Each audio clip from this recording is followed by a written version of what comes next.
I just want to start this presentation with a little story about two people that are very, very special to me. This is, this is my mum and dad on their wedding day, 1978. They've been married for 40 years, and they're in their 60s now. My mum came to me a couple of years ago, and she said, Byron, I finally found a way to get through to your father. They get on pretty well, but, like any couple, they have their disagreements and conflicts. But she said, I finally found a way to really communicate with him properly.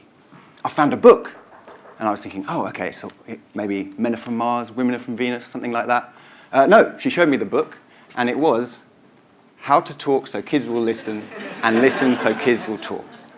My he's pushing 70 now. This book's designed to help you communicate better with kids who are kind of 8, 9, 10 years old. But I think this is really great because it kind of shows that the way to deal with conflict doesn't necessarily need to be based on complex models and theories of conflict or kind of in-depth analysis of conflict situations. Actually, there's some quite simple things you can do and skills that you can cultivate that can help you to get better results when you encounter conflict. And I'd like to talk to you about 4 in particular habits today. So to start off with, just so we're on the same page, I put a definition of workplace conflict. Workplace conflict is a state of disagreement caused by differences in the needs, values, or interests between people working together. And there's kind of 2 sides to every conflict. And I'm not necessarily talking about what they said and what they said. I'm talking about the positive side and the negative side. And often people kind of fixate on the negative side of conflict, the effect that it can have on morale or productivity, how it can negatively impact the kind of environment of a workplace. It can kind of sometimes result in poorer decision-making. And this is the kind of aspects. There's also the cost and time of resolving conflict as well. But there's also a positive side to conflict. Actually, in work and in life, we simulate conflict and we invite conflict a lot through games, through sports, through various activities. This is at MOO, where I work.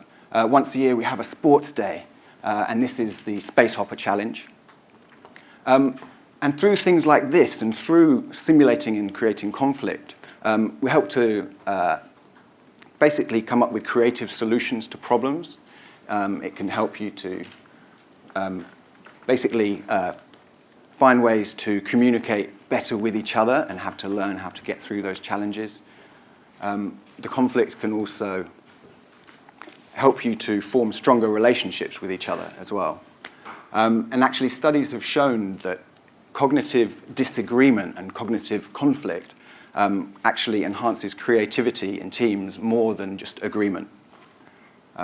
So just one point there in terms of how it helps people bond. There's a guy, Walt Whitman, who is a 19th century poet, who put it much better than I can. And how can you not trust the wisdom of a guy with a beard like that? I'm doing my best, but still got a way to go. But what Walt Whitman said is, have you learned lessons only of those who admired you and were tender with you and stood aside for you? Have you not learned great lessons from those who braced themselves against you and disputed the passage with you? And I think this is great because I think a lot of the fondest memories and fondest experiences and things where I learned the most were where things were tough, where I was challenged, and situations where I didn't know if I was going to succeed. And often those are the memories you recount and remember most fondly. For example, I once worked on a pitch.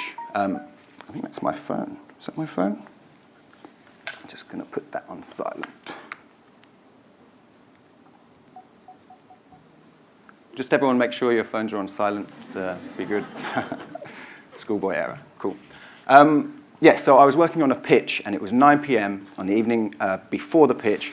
I'd finished all my work. It was just me and a copywriter left in the office. And somehow, the copywriter managed to delete my entire contribution to the pitch from the shared drive. Just my contribution. His was totally fine. And mine was just gone. And I was mad, because I had to stay in the office until 7 a.m. to redo what I had done. And I was really mad about it, but ultimately he was he was really, really sorry, and he bought me cookies, he bought me lunch, he gave me this like chili pot plant that he had been growing from like seeds over the previous 3 months, just because he knew that he had really, really messed up. And to this day, that was a few years ago, but to this day he's still completely scatterbrained, and I wouldn't want to work with him at all if I could help it. But we're actually great friends, and I honestly think we would not have formed the connection that we did if it wasn't for that experience. So yeah, I think a little bit of conflict can be healthy.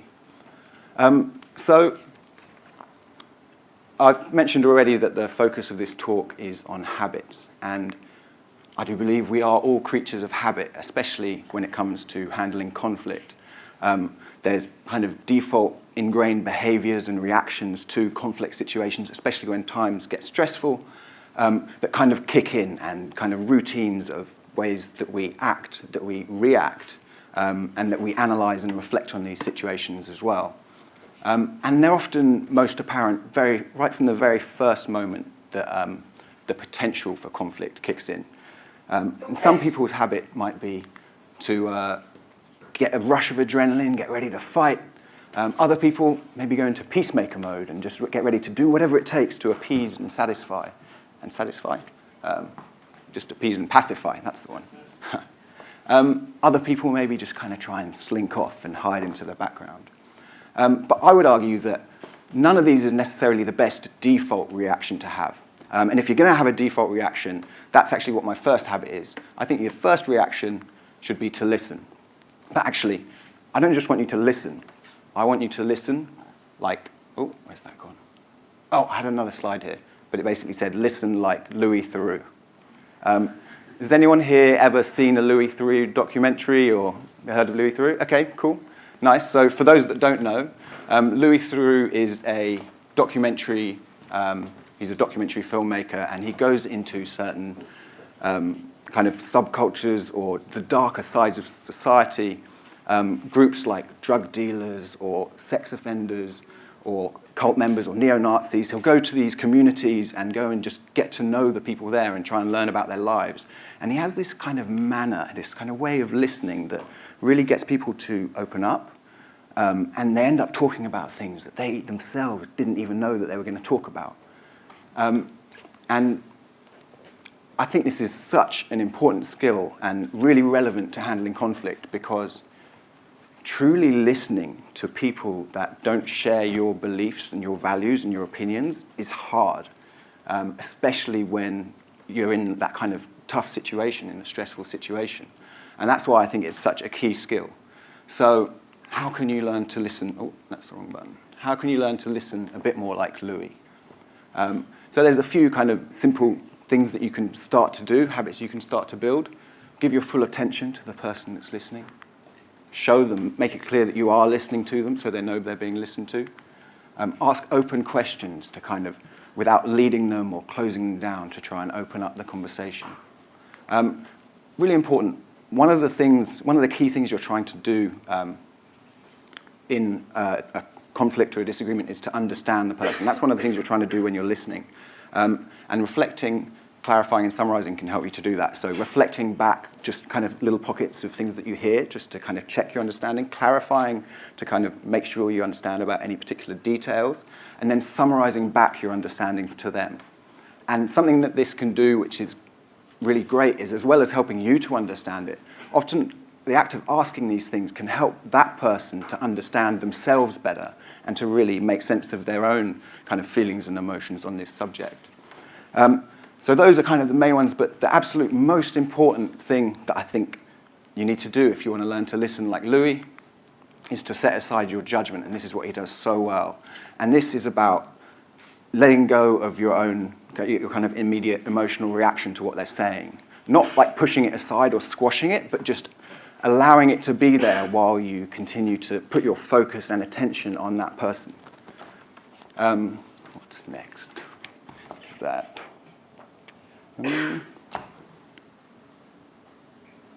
Oh, yes, okay. So related to that, I've gone from one wise guy with a massive beard to another wise guy with very little hair at all.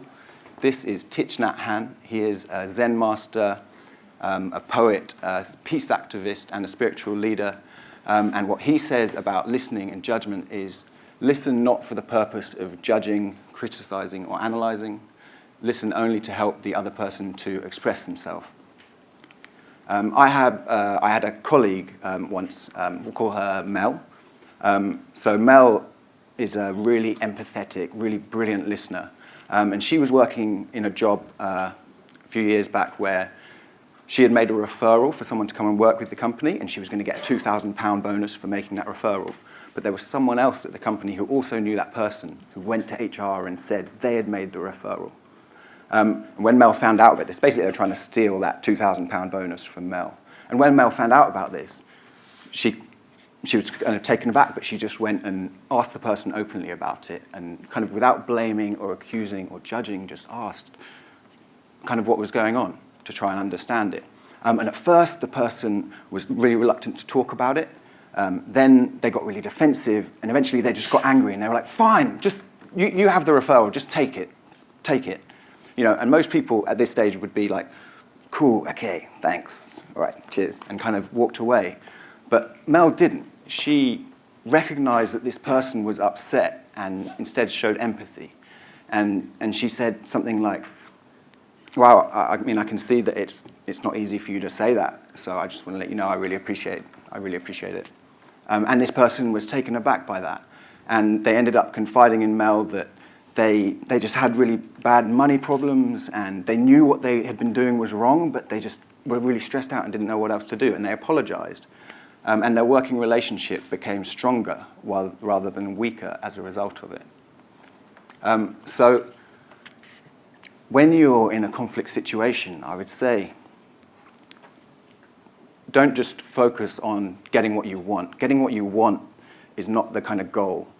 In Plum Village, which is the spiritual community founded by Thich Nhat Hanh in France, they view conflict as a disturbance in the balance and harmony of the community. And the goal of conflict resolution is not to assign innocence or blame to anyone. It's just simply to restore that balance. And if you can take that attitude when you are handling conflict with your workmates and things, how do I restore harmony and restore the balance? I think you can do much more for the long-term satisfying of and building stronger long-term working relationships. So basically listening like Louis Theroux can help you to restore that balance and harmony. And it also allows you to appreciate others' perspectives. And that feeds into the next habit, which is to speak with other people's perspectives in mind. Because I think people often have a tendency to always speak and argue from their own point of view, what they think, their beliefs, their judgments, their opinions, and the way they feel. But if you can talk to someone with an appreciation of their perceptions, of their priorities, how they're feeling, then you can communicate much more effectively, I think. There's a couple of things to bear in mind when you're speaking with someone else's perspective in mind. They don't know the things that you know. So as UX practitioners, often our process can be quite messy and organic. And to people that aren't familiar with UX as a discipline, that can sometimes appear confusing. So the more you can involve people or kind of expose your decision-making process or show them the evolution of your design decisions, the more you can help them to kind of understand how you got to where you are. But more than them not necessarily knowing the things that you know, bear in mind, they may not know the things that they think they do. And what is this about? So this is based on something called the illusion of explanatory depth. And this is a term coined by two psychologists called Rosenbilt and Keel. I've got a list of references at the end, by the way. Two psychologists, Rosenbilt and Keel, basically that kind of showed some experiments they did where they kind of found that people actually often don't necessarily know the things they think they know. And I kind of replicated a kind of small portion of one of their experiments to try and get across the message of what it is. So what I did was I got a list of kind of items or things and got people to rate on a scale of 1 to 10 their understanding of how each thing worked, how it functions. Then for something that they understood at least a little bit, I got them to explain or draw how it works. And then I got them to rate their understanding of how it works again. And what Rosenbuilt and Keel found was that once people had to try and explain it to someone else, they more often than not realized they hadn't understood it as well as they thought they had, and they dropped their rating. And that's exactly what I found. So Ola gave himself a pretty strong 8 out of 10 for the bicycle, but then when he started to try and draw it, he got confused around the chain and what that exactly is connected to and how that really makes the wheels go round. So he reduced his score to a 5. Yasmin gave herself a pretty decent 6 for a refrigerator, but then all she kind of could say about it was that it's like a metal box and thermodynamics, but she didn't really know what thermodynamics was. So she revised her score to a 3. And then consistently, I found the same thing, 8 to a 6 on the television, 8 to a 3 on the zip, and consistently the same thing. So, yeah, this is the illusion of explanatory depth. So when you're talking to people and communicating with people, bear in mind that they may not, they may profess to understand things that they don't actually understand.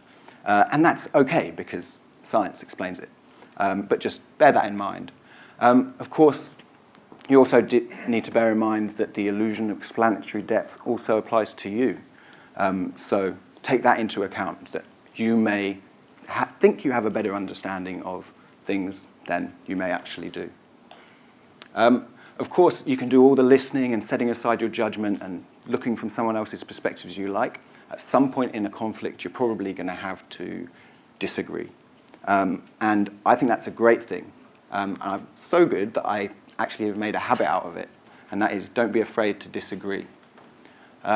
So for this, I am going to tell you about a study by Adam Grant, who's an organizational psychologist who's done some research into what he calls givers, takers, and matchers. So of people, generally about 25% are givers. They try to give more than they can get. Takers who like to get more than they give, that's about 20%, and the rest are matchers who aim for an equal balance. And what Adam found in his research is that the very least successful people in an organization tend to be givers. Yeah, pretty sad, right?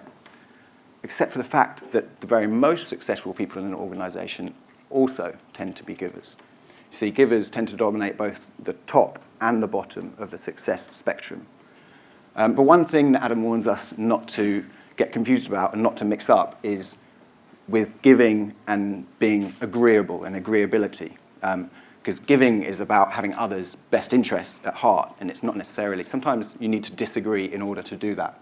And you can actually kind of map people out on these kind of scales. So just a few examples from Adam's presentation. An agreeable giver might be someone like Ned Flanders. An agreeable taker could be Stewie from Family Guy. A disagreeable giver, someone like Dr. House. And a disagreeable taker, someone super evil like Darth Vader. And what the research found was that actually the people that added the most value to their organizations tended to be disagreeable givers. So people that weren't afraid to ruffle a few feathers, to speak up when things weren't their way, but ultimately had other people's best interests at heart. So I would definitely say, don't be afraid to disagree and embrace being disagreeable. But if you are going to disagree, make sure that you disagree effectively. And this is my fourth and final habit, to disagree effectively. So for this, I'm going to tell you about a disagreement hierarchy, which was created by a programmer called Paul Graham in 2008. And he created this hierarchy as a way to categorize the levels of disagreement that he found in online forums. But you can actually apply this to anything. And I've adapted it to a particular UX example to help communicate it to you guys. So if you could imagine a scenario for a second. So you're a UX designer. You can probably do that bit. All right. You're working for an online shop, and you've just redesigned the checkout flow. And this is kind of the overall approach you're going for. So you find a product, you add it, you choose where you want it sent and how you're going to pay. Then after you check out, you get your confirmation. And on that page, you get an option to create an account. But there's someone else in the meeting. You've just presented this, and someone else in the meeting, let's call them Darth. Darth has spoken up and said, no, we should force the user to create an account before checkout. And this happens to be something that you disagree with. So the lowest level, the kind of base level of how you could disagree to this with Darth by the disagreement hierarchy would be to say something like, Darth, you're an idiot. This is name calling. I wouldn't advise you do this. I hope you don't do this, and I hope you don't have to deal with this. It's not going to create a very harmonious workplace.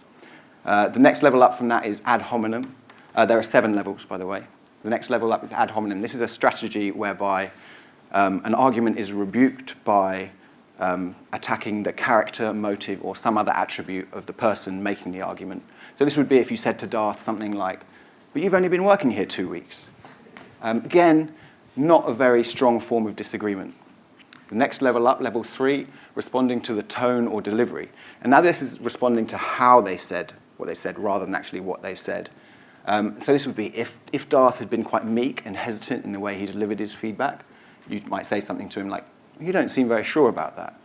And while it's not always completely irrelevant, it's actually more relevant kind of what they said rather than how they said it. So the next level up, 4 out of 7, is contradiction. This is where you simply state the opposing case with little or no evidence behind it. So you would say, we should wait until after they check out before asking them to create an account. Of course, contradicting someone is much more powerful if you can add evidence, and that's exactly what the next level, counterargument, involves. So there you start with the contradiction, the same contradiction, but you add some kind of evidence for it, because our testing showed it would decrease the drop-off rate by 20%. The problem sometimes with counterarguments is that they can sometimes be leveled at something other than what the original point the person was making. So to make it even stronger and to move up to the penultimate level of refutation, you just need to relate a counterargument to something specific that the person said.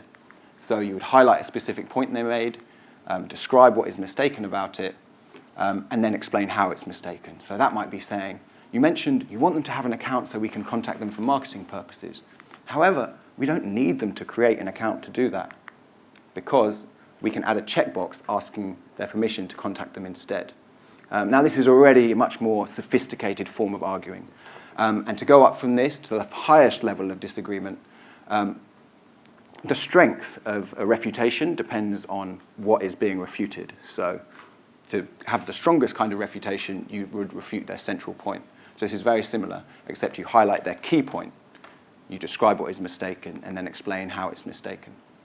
For example, your central point was that users want to create an account first. However, our research results suggest the opposite, because most of the users that we tested explicitly stated that they would rather check out first. So that's the hierarchy of disagreement. And yeah, I would say you'd always try to be towards the top of that rather than at the bottom. And at the very least, try to stay away from the name calling, unless you want to be labeled a disagreeable taker. Cool. So what's next? Oh yeah, so that's it for the 4 habits. And there's just one more question. Like, what do you do after you disagree? What comes next? Well, I would say you go right back to the start and you listen like Louis Theroux. You set aside your judgment, you look at things from their perspective, and listen. And then the final thing that I want to say to you guys is, don't wait until you've been married for like almost 40 years before you start to learn these habits and pick up these skills.